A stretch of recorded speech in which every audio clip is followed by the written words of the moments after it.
When you look at a map of the world, you are looking at a story of power. Some countries are born into difficult neighborhoods. They have powerful, aggressive neighbors right on their borders. They must spend vast amounts of money on land armies just to feel safe. America, however, won the geographic lottery. It is a continental island, a massive piece of land with no significant threats to its north or south. Canada is a steadfast ally and a trading partner, not a rival. Mexico, while facing its own challenges, does not pose an existential military threat to the United States. This unique position allows America to focus its resources and attention outward on the rest of the world, rather than inward on its own immediate survival. The true guardians of American security are not soldiers or walls, but two enormous bodies of water. To the east lies the vast Atlantic Ocean, and to the west, the even vaster Pacific Ocean. These oceans act as the world's largest moats, creating immense distances that any potential invading force would have to cross. Throughout history, this has made a large-scale conventional attack on American soil almost impossible. While other great powers in Europe and Asia have been ravaged by centuries of cross-border wars, America has remained largely untouched. This safety has provided a stable environment for economic growth, technological innovation, and political development, a luxury few other nations have ever known. This continental security has profound implications for the American military. Instead of needing a massive, permanent army to defend its borders, the United States can project its power across the globe. It doesn't have to worry about a surprise tank invasion from a neighboring state. This frees up its military to build the world's most powerful Navy and Air Force. The Army can be an expeditionary force, sent where needed, rather than a defensive line at home. This structure is a direct result of its blessed geography. It is the foundation upon which America's role as a global policeman was built, allowing it to influence events thousands of miles from its own shores. Think about what this means in practical terms. For another country to attack the United States, it would need to assemble a massive fleet, sail it thousands of miles across a hostile ocean patrolled by the US Navy, and then land on a hostile shore. This is a logistical nightmare of epic proportions. No country has had the capacity to do this successfully since the age of sail. This built-in security is not just a military advantage, it is an economic one. It creates a low-risk environment for investment and commerce, attracting capital and talent from all over the world. America's safety is one of its most valuable and most natural assets. If the oceans are America's shield, the Mississippi River system is its heart, pumping commerce and lifeblood through the nation's core. This is not just one river, it is a sprawling network of navigable waterways, including major tributaries like the Ohio, Missouri, and Tennessee rivers. This system drains the most fertile and productive agricultural basin in the world, the American Midwest. More importantly, it provides an incredibly cheap and efficient way to move goods from the interior to the coast. It is the largest single network of navigable internal waterways on the planet, a gift of nature that no other country can match. It is the superhighway that built America's agricultural and industrial might. Transporting goods over water is dramatically cheaper than moving them over land. It costs far less to float a ton of corn or steel on a barge down a river than it does to haul it by truck or train. This simple fact gave American farmers and manufacturers an incredible competitive advantage. They could get their products to market for a fraction of the cost of their international rivals. This meant lower prices for consumers at home and more competitive prices on the global market.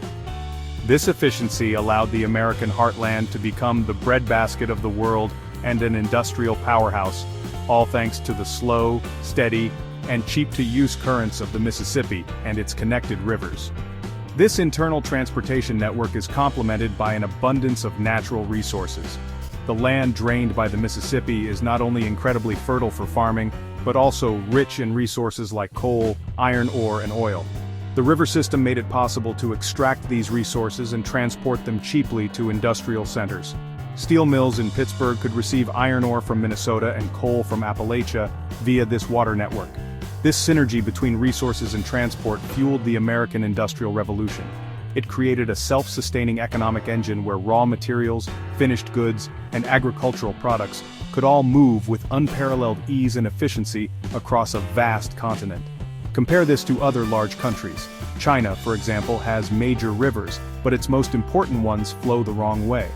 The Yellow and Yangtze rivers flow from the sparsely populated interior to the crowded coast, making it difficult to transport goods inland. They do not connect the country's major economic and agricultural zones in the same way the Mississippi does. Russia's rivers flow north into the Arctic Ocean and are frozen for much of the year. Brazil's Amazon is vast but flows through dense undevelopable jungle. America's river system is unique. It connects the most valuable land to the rest of the world, a geographic cheat code for economic dominance. America's geographic advantages do not stop at the coastline. The final piece of the puzzle is its abundance of deep-water natural harbors. The Mississippi River system flows into the Gulf of Mexico, a massive basin that is effectively an American lake. Ports like New Orleans, Houston, and Mobile provide ideal exit points for goods coming from the heartland. On the east and west coasts, harbors like New York, Los Angeles, and Seattle offer direct access to the world's two most important oceans for trade. These natural harbors are perfect for large, modern container ships, allowing America to seamlessly integrate its domestic economy with the global trading system it created and now protects. This access to the world's oceans necessitated the creation of a powerful navy. With commercial interests spanning the globe, the United States needed a fleet capable of protecting its sea lanes. Because its homeland was secure, it could afford to build a navy designed not for coastal defense, but for global power projection. The U.S. Navy is the ultimate guarantor of free trade on the high seas. It ensures that shipping lanes remain open and safe for all, which disproportionately benefits the United States as the world's largest trading nation. This naval dominance allows America to project military and economic power to every corner of the planet, a capability no other nation possesses. The strategic importance of controlling the seas extends to key geographic choke points. For the United States, the most critical area nearby is the Gulf of Mexico and the Caribbean Sea. This is where the Mississippi River meets the ocean, and it is the gateway for a huge portion of American trade. This is why the island of Cuba, sitting right at the entrance to the Gulf, has always been of immense strategic importance to Washington. An unfriendly power in control of Cuba could potentially disrupt or choke off this vital economic artery. U.S. foreign policy in the region for over a century has been shaped by the simple geographic reality of ensuring these waters remain open and secure for American commerce.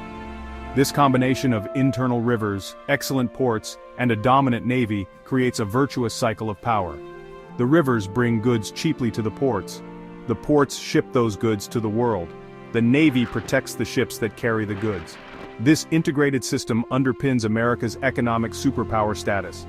It allows the United States to be both a continental power, self-sufficient and secure, and a maritime power, engaged and influential across the entire globe. No other country has this dual advantage. China is a continental power with maritime ambitions, but it is hemmed in by a chain of islands and rival nations, unlike America's open access to the world. In an age of cyber warfare, drones, and hypersonic missiles, it might seem that geography is less important than it once was. Technology can shrink distances and overcome physical barriers. Yet, the fundamental advantages of American geography remain as relevant today as they were a century ago. The oceans are still massive barriers. While a missile might be able to cross them, an army cannot. The cost and complexity of a full-scale invasion of the United States remain prohibitively high for any potential adversary. This enduring physical security gives America a stability and a freedom of action that other global powers can only dream of. Furthermore, the economics of geography have not changed. It is still vastly cheaper to transport goods by water than by any other means. The Mississippi River system continues to give American agriculture and industry a powerful edge in the global marketplace.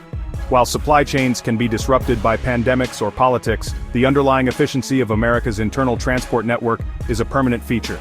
This ensures that the American heartland will remain an economic engine for generations to come. The cost of moving a bushel of soybeans from Iowa to China will always be lower than moving it from the interior of another continent, thanks to this river network. This geographic reality shapes America's global strategy. Because it does not need to fear invasion, the United States can choose when and where to engage in world affairs. It can afford to be the anchor of international alliances like NATO because its own territory is not directly on the front line. It can build a military designed to operate thousands of miles from home.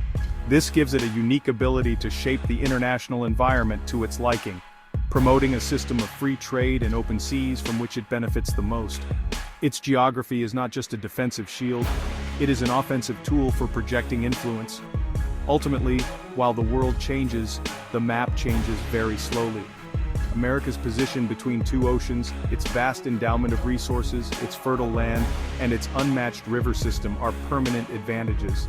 These are not things that can be easily replicated or overcome by competitors. China can build roads and railways, but it cannot build a Mississippi River. Russia can build pipelines, but it cannot unfreeze its Arctic ports. The United States was born lucky, blessed with a geography that was almost tailor-made for becoming a global superpower. And as we look to the future, this geographic inheritance will continue to be the bedrock of American power and prosperity.